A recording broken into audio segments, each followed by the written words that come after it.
Olá! Bem-vindos a mais uma análise aqui no nosso espaço. Hoje a gente mergulha no material, olha, super interessante da Secretaria de Educação de São Bernardo do Campo. Oi, pessoal. É um guia de 2023, viu? Atualizado de uma versão lá de 2016. Chama Proteção Integral, qualificando o cotidiano escolar. Tem uma citação no guia, acho que de Setúbal. Isso, Setúbal 2009. Diz que a escola, por trabalhar com conhecimento, ela pode criar condições para enfrentar a violência, seja identificando, denunciando ou até mediando conflitos internos, buscando diálogo. Mas sempre com cuidado, né? Preservando os laços com a família, com a comunidade. Fundamental, e contando com apoio qualificado de outros serviços. Sozinha, a escola não dá conta de tudo. E isso leva a gente para outro ponto-chave: o sistema de garantia de direitos, que o ECA estabeleceu. Como o guia organiza isso? Ele divide em 3 eixos para ficar mais fácil de entender. O eixo da promoção, que são as políticas públicas básicas: saúde, educação, assistência. Aquilo que deveria existir para todo mundo. Exato. Depois, o eixo da garantia, que aí entram os órgãos que podem, digamos, forçar o cumprimento do direito, como a Vara da Infância, o Ministério Público, a Defensoria. A parte mais jurídica, digamos. Isso.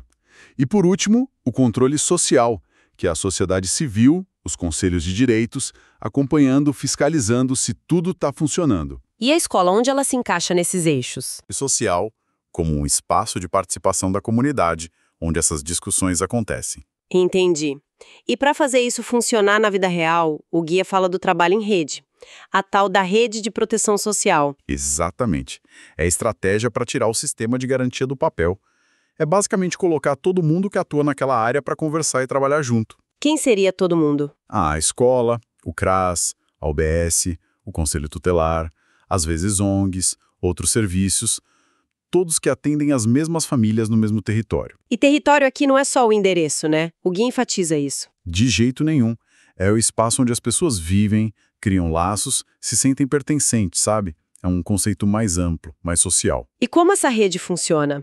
Tem um chefe. Não, a ideia é que não tenha hierarquia. É uma articulação democrática colaborativa. O objetivo é buscar soluções conjuntas para os problemas, especialmente para as violações de direitos que afetam famílias atendidas por vários desses serviços ao mesmo tempo. E se um desses serviços falhar? Se a escola encaminha e nada acontece? Aí o guia orienta. A escola deve comunicar à Secretaria de Educação ou o Conselho de Direitos da área específica para que eles possam cobrar uma ação. A rede precisa funcionar. Certo. Bom, entendemos o sistema, a rede. Vamos agora para o dia a dia da escola mesmo. Acesso e permanência. A Constituição garante, mas não basta ter a vaga, né? Não basta. Tem que ter acesso e permanência com qualidade.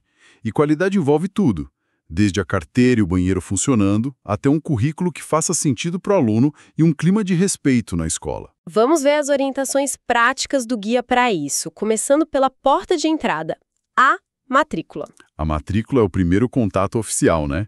O aperto de mãos entre escola e família. Por isso, o guia diz, o atendimento tem que ser acolhedor. Nada de cara feia logo de cara. Exato. E é importante coletar um máximo de informações de contato, telefone, e-mail, nome de vizinho para recado e dados de saúde. O guia menciona o cartão SUS e o número IJA, que é o cadastro na saúde local. E se a família chega sem documento? Acontece muito? Acontece. E a orientação é clara. Tem que aceitar a matrícula mesmo assim. A escola dá um prazo, geralmente 15 dias, para a família trazer o que falta. E se não trouxer? Aí sim, depois desse prazo e de tentar ajudar, a escola notifica o Conselho Tutelar.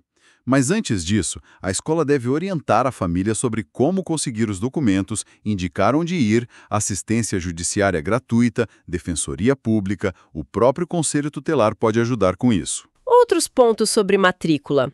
Guarda da criança. Sim, importante saber se a guarda é unilateral ou compartilhada, para saber quem pode retirar a criança da escola, quem responde por ela.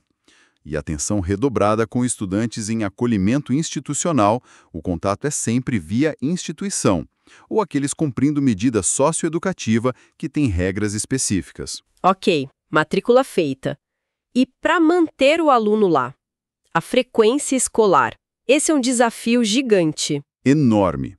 O guia diferencia uns termos: baixa frequência, que é quando as faltas começam a comprometer o mínimo exigido por lei; Ausência, abandono, que é largar a escola no meio do ano letivo; afastamento. que é manter o aluno em situação de risco; e evasão, que é não se matricular no ano seguinte depois de ter abandonado. São coisas diferentes com causas às vezes diferentes. E por que o aluno falta tanto ou abandona? Ixi, são muitos fatores. Dificuldade de transporte, vulnerabilidade social, doença na família. Mas o guia chama atenção para fatores internos da própria escola também. Como assim? Um currículo que não dialoga com a vida do aluno, um ambiente escolar ruim, relações conflituosas, tudo isso pode desestimular. E na EJA, a educação de jovens e adultos? Os desafios são outros, né? Conciliar com o trabalho, cuidar dos filhos, a distância da escola. E o que a escola deve fazer quando as faltas começam a aumentar? O procedimento é claro. Primeiro, a LDB já obriga a escola a informar os pais sobre frequência e notas. O guia sugere um contato logo após 3 faltas seguidas.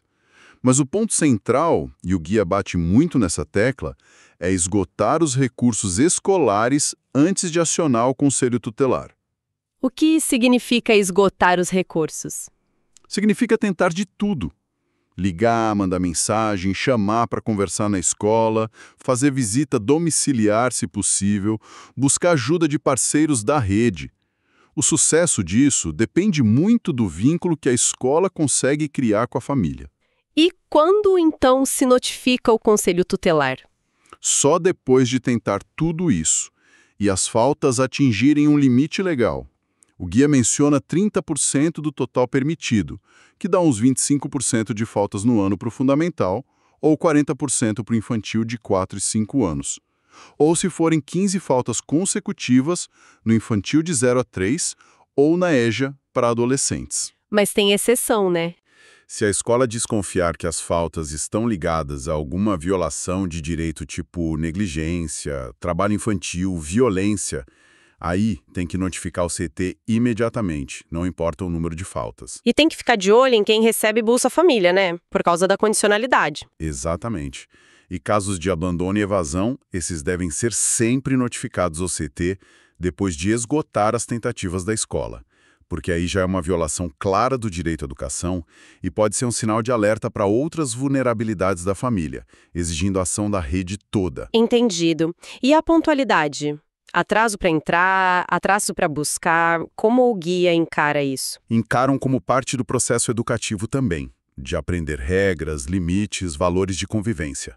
A orientação principal é buscar parceria com a família, evitar aquela postura só de fiscal, sabe? Sim, tentar entender o motivo, envolver o aluno na busca de solução. Isso, acolher quem chega atrasado de forma humanizada, sem constrangimento público. E a escola precisa conversar internamente, formar a equipe para lidar com isso de um jeito educativo. E na prática, atrasou para entrar na aula? A orientação é permitir a entrada sempre. Acolhe, encaminha para a turma, registra o atraso e a justificativa se houver. Se for algo muito frequente, aí sim chama para conversar. E só se esse atraso constante parecer sintoma de negligência, aí se pensa em notificar o CT. E o atraso na saída? Os pais ou responsáveis demoram para buscar. A escola precisa ter um local adequado e seguro para a criança esperar, com um profissional acompanhando. Dá uma tolerância, uns 15 minutos. Passou disso, começa a ligar para os contatos da ficha. Não achou ninguém? Aí aciona o conselho tutelar. Sim. Ou a GCM, a Guarda Civil, se já passou das 18 horas e a escola está fechando, para garantir a proteção da criança. E sobre transporte escolar? Se for contratado pela família, a responsabilidade pela segurança e qualidade é da família. Se for o transporte oferecido pela prefeitura, a escola tem que seguir os horários, comunicar à Secretaria de Educação sobre qualquer mudança de endereço ou necessidade do aluno. E tem um fluxo, caso o responsável não esteja no ponto de desembarque. Geralmente o transporte retorna com o aluno para a escola ou leva para a Secretaria de Transportes, dependendo do horário e da orientação local.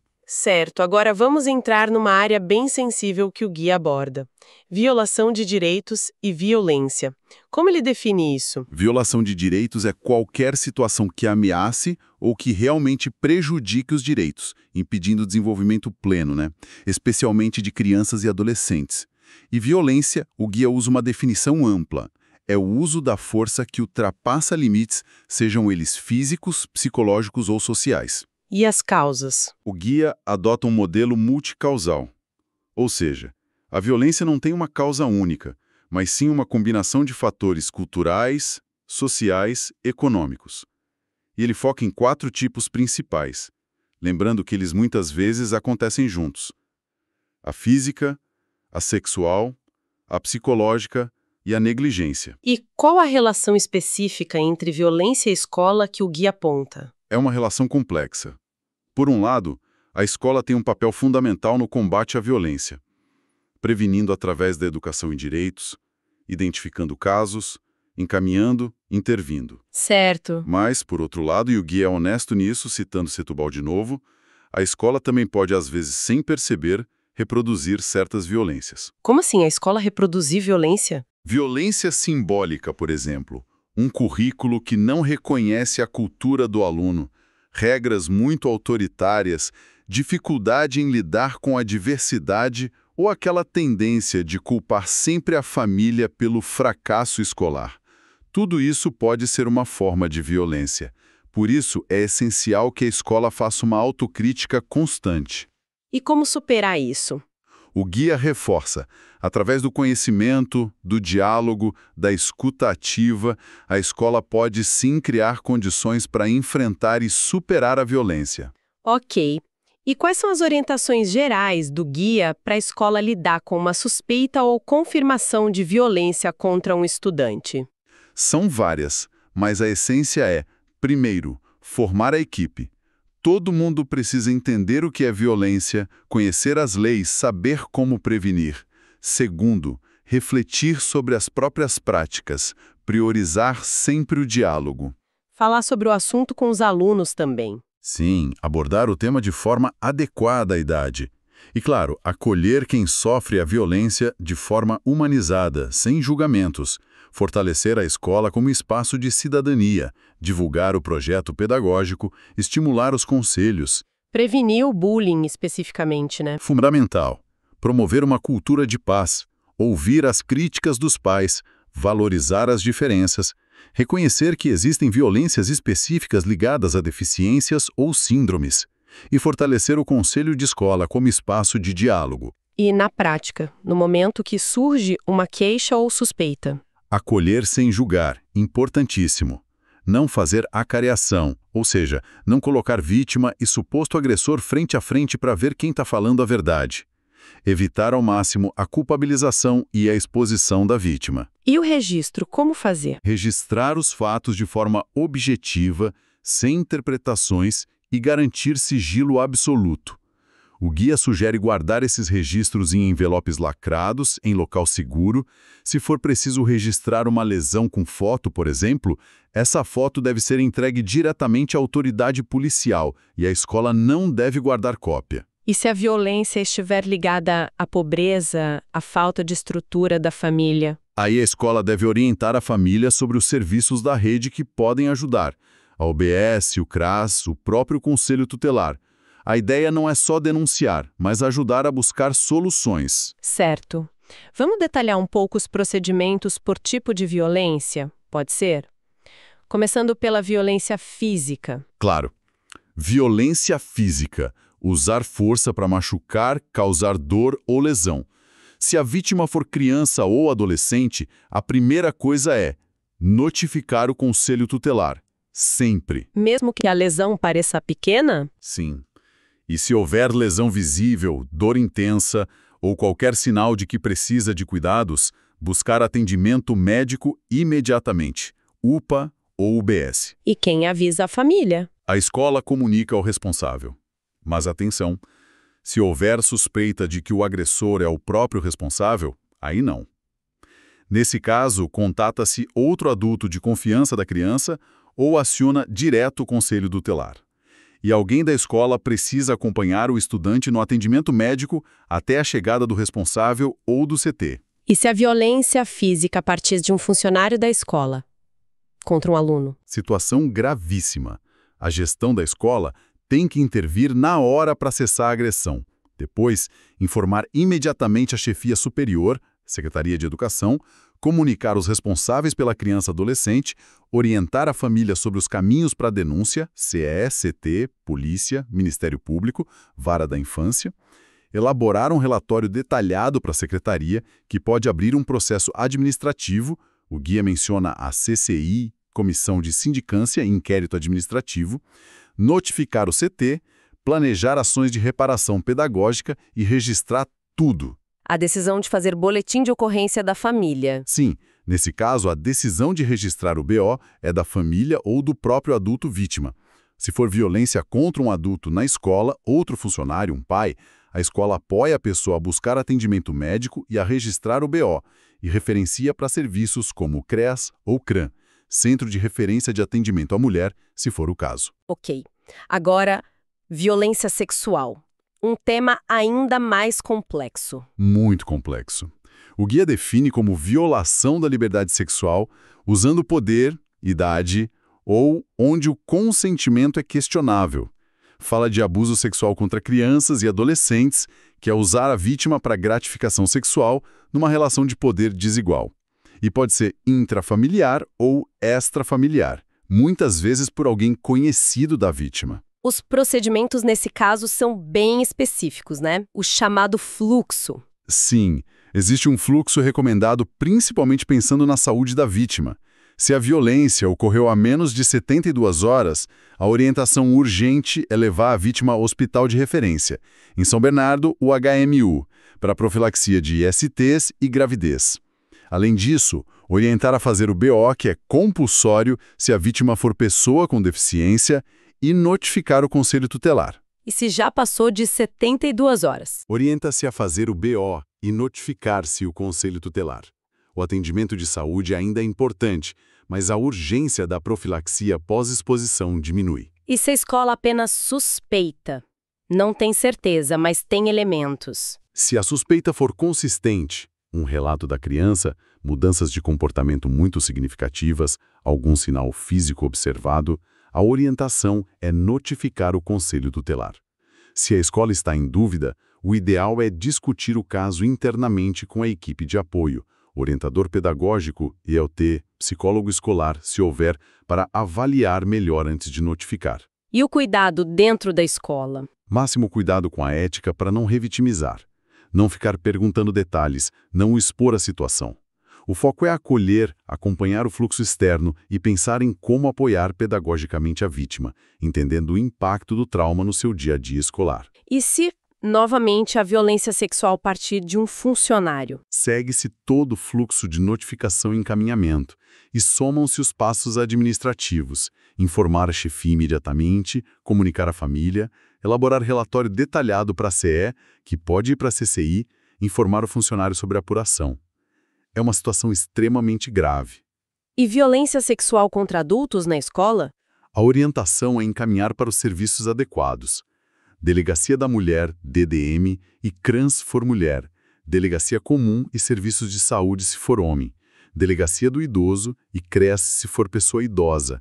E se for adulto com deficiência, contatar o responsável legal ou o curador e notificar o CREAS. Vamos para a violência psicológica? Como o guia define? Ele cita a Lei 13.431 de 2017. É qualquer ato que humilhe, ameace, discrimine, ridicularize. Inclui o bullying, que é aquela agressão repetitiva, intencional, entre pares com desequilíbrio de poder. E o cyberbullying, que usa a tecnologia para isso. Exato. E também a alienação parental, ou expor a criança a situações de crime. Importante. O guia também menciona a violência psicológica que pode vir da própria escola, como um ambiente muito opressor ou uma disciplina que não usa o diálogo. E os procedimentos para lidar com isso, especialmente o bullying? Discutir o tema abertamente com os alunos, apoiar quem é vítima, encaminhar para serviços de apoio se necessário, CT, psicólogo, às vezes até polícia, dependendo da gravidade.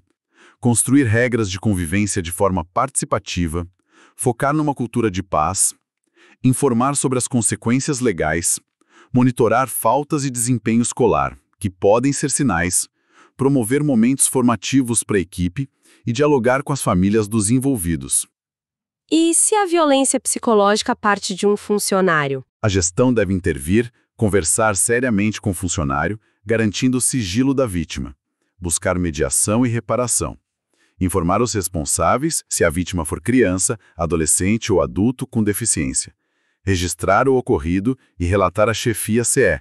Também pode virar processo na CECIA. E notificar o CT se a vítima for criança ou adolescente. O guia menciona rapidamente violência curricular. O que seria isso? É um conceito mais teórico, que vem de autores como Giovelli.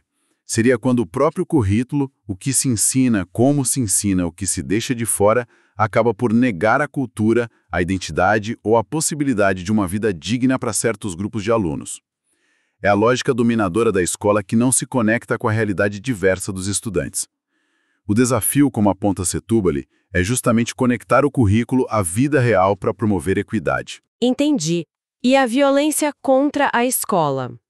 Pichação, quebrar coisas, roubo. O guia associa isso muitas vezes à falta de sentimento de pertencimento, a um descontentamento com a própria escola. Os procedimentos, nesse caso, são mais preventivos. Como? Garantir a participação da comunidade na vida escolar, acolher as queixas e críticas, democratizar o uso dos espaços e materiais, mediar conflitos com o diálogo, promover o cuidado com o patrimônio que é de todos. E se o dano já aconteceu? Quebrou uma janela, por exemplo? Aí seguem-se os procedimentos administrativos da Secretaria de Educação para registro de danos ao patrimônio público. O guia cita um decreto específico, 17368. Mas o foco deve ser educativo na reparação do ato e não simplesmente exigir que o aluno ou a família pague pelo conserto. E se for um adolescente, 12 a 18 anos, que cometeu o dano, caracterizando o ato infracional? Comunica-se à chefia e seguem-se os trâmites previstos no ECA e nas normas da Secretaria, que geralmente envolvem acionar o Conselho Tutelar ou a Vara da Infância. E a Guarda Municipal, GCM, quando entra? A GCM é acionada em caso de risco iminente ou dano ao patrimônio ocorrendo naquele momento. Ela não serve para mediar conflitos disciplinares da escola, a menos que haja risco físico real. E se houver ameaças à escola ou a profissionais? Contatar a Secretaria de Educação. Se for uma ameaça explícita, com porte de arma por um adulto, por exemplo, aí é caso de acionar a Polícia Militar 190 imediatamente. Por fim, a negligência. Que é a omissão dos cuidados básicos. Alimentação, saúde, higiene, proteção contra perigos e também a frequência escolar, como já falamos. O abandono de incapazes é uma forma extrema de negligência. E a escola pode ser negligente? Sim. Se não atende às necessidades básicas do aluno enquanto ele está lá, se não garante o acesso ao currículo, se não escuta suas demandas, se não faz os encaminhamentos necessários quando identifica um problema, isso pode ser considerado negligência institucional. Procedimentos para a negligência vinda da família. Buscar parceria interna, com o orientador pedagógico, o EOT, e externa, com a rede de proteção CRAS, UBS, CT. Tentar orientar a família. Se as orientações não forem cumpridas e a situação de risco persistir, por exemplo, a família não leva a criança ao médico recomendado, aí sim notificar o Conselho Tutelar. E se a negligência parte de um funcionário da escola? Ouvir as partes envolvidas, registrar os fatos, orientar o funcionário sobre suas responsabilidades, se a situação for grave ou persistir, relatar à chefia e aos órgãos de direitos, CT, CREAS, dependendo do caso. E, claro, comunicar à família ou o próprio estudante sobre as providências. Ufa! Cobrimos bastante sobre violência, mudando um pouco o foco, mas ainda dentro da proteção. Cuidados com a saúde do estudante na escola. A escola tem responsabilidade enquanto o aluno está lá, né? Total responsabilidade pela integridade física e bem-estar dos estudantes durante o período em que estão sob seus cuidados. O guia diferencia emergência, que é quando há risco imediato de vida, e a ação tem que ser instantânea. De urgência, que é uma situação crítica, sem risco de vida iminente, mas que precisa de atendimento prioritário. O mais importante é a escola ter um plano de ação claro e que as famílias saibam como a escola vai agir. Socorrer. E, ao mesmo tempo, avisar a família. Não é uma coisa ou outra, são as duas juntas. Como assim socorrer? A escola leva para o hospital? Providencia o transporte para o serviço médico, levando os dados do estudante. O ideal é ter um fluxo interno definido sobre quem acompanha o aluno. O guia diz que qualquer funcionário pode ser designado para isso, e essa pessoa deve permanecer no serviço de saúde até a chegada da família ou até a alta médica. E para onde levar? Sempre priorizar o serviço público de urgência e emergência mais próximo, UPA ou pronto-socorro. Manter os telefones desse serviço sempre atualizados na escola é vital. E a troca de informações de saúde com a família? Fundamental. Saber se o aluno tem alergias, doenças crônicas, medicações que usa, ter o número do SUS ou do IGEA. Tudo isso ajuda na hora da emergência. E qualquer ocorrência de saúde, mesmo um tombo leve, deve ser comunicada aos responsáveis e registrada em ata. E a questão de administrar medicamentos na escola? Remédio de uso contínuo, por exemplo. A escola precisa definir regras claras. Quem vai administrar, em que horário, como o remédio será guardado, exigir sempre a receita médica atualizada e combinar tudo isso com a família, inclusive como o remédio chega e volta da escola. Não pode ser de qualquer jeito.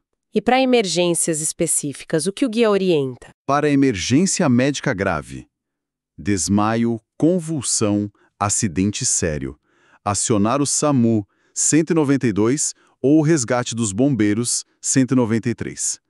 Se eles não puderem vir ou demorarem muito e a situação for crítica, o guia menciona usar transporte particular, mas sempre com acompanhante junto com o motorista.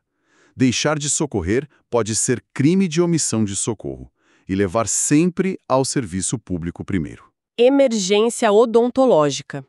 Dente caiu inteiro. Avulsão. Esse é clássico. Guardar o dente imediatamente em leite, soro fisiológico ou na própria saliva da pessoa, sem limpar, e correr para o pronto-socorro odontológico. Se o dente só quebrou, fraturou, levar a UBS ou ao PS central. Oftalmológica. Algo no olho. Levar ao serviço de saúde geral, UPA ou PS central. E uma situação delicada. Uso, abuso ou abstinência de álcool e outras drogas na escola. O guia orienta a tratar como questão de saúde pública, avaliar a situação com a equipe da escola, OP, EOT, contatar a família se for pertinente e seguro. O encaminhamento correto é para os serviços especializados da rede de saúde mental, CAPS-AD infantil ou CAPS-AD adulto. E se for uma emergência médica decorrente do uso? Uma overdose, por exemplo. Aí é emergência médica. Chamar o SAMU, 192. Bom, então acho que conseguimos passar pelos pontos principais, né? Recapitulando. Vimos como esse guia de São Bernardo posiciona a escola como um ator central na promoção de direitos humanos e na proteção integral. Falamos daquela ideia de que os direitos são interligados, da importância do trabalho em rede com outros serviços. E detalhamos procedimentos bem práticos, né?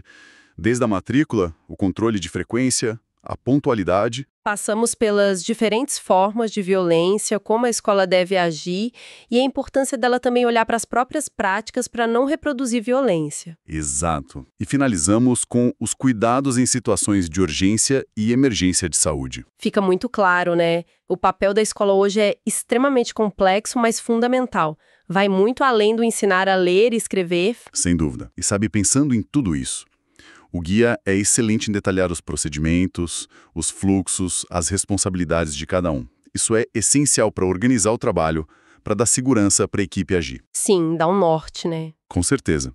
Mas fica aqui uma reflexão, talvez. Para além dos formulários, dos encaminhamentos formais, qual é o verdadeiro papel da empatia no dia a dia? Daquela construção de confiança mais individual entre o educador e o estudante. Onde você quer chegar? Na efetivação real dessa proteção integral, sabe?